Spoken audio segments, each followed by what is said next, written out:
Back in May, we had some baptisms that we did. This past Sunday was June 7th. We took in new members. We're having a great time at the table.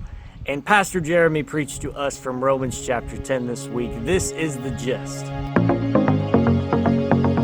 Pastor Jeremy kicked off a brand new sermon series this week called Gather to Scatter. He asked, what motivates you to do the things that you do?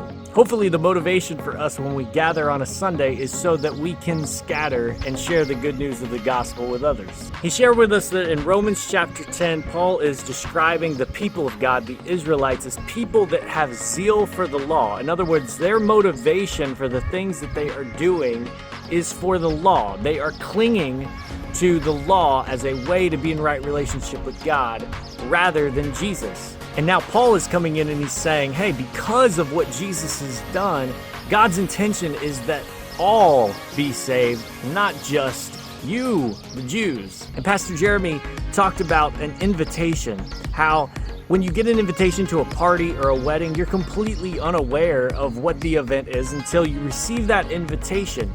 But the person sending it, they have been thinking about you and they have been preparing to invite you to what they have. And Paul says this is what God is doing for everybody, that before a person is even thinking about God or seeking Him, God is preparing for them and reaching out to them.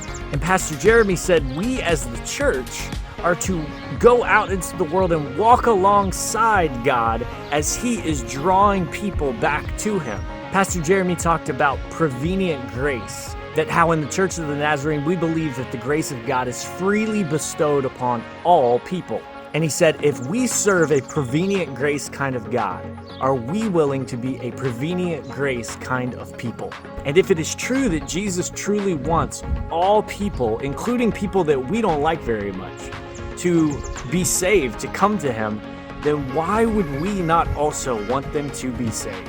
Why is it that sometimes it seems like we want to push people out of the kingdom, look for reasons to divide, rather than to look for reasons to draw people in, to create walls rather than to try to create open doors for people to be drawn into the kingdom of God? And then Pastor Jeremy asked us this really tough question.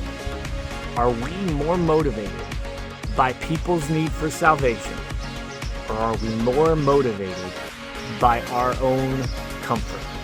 What motivates you to do the things that you do?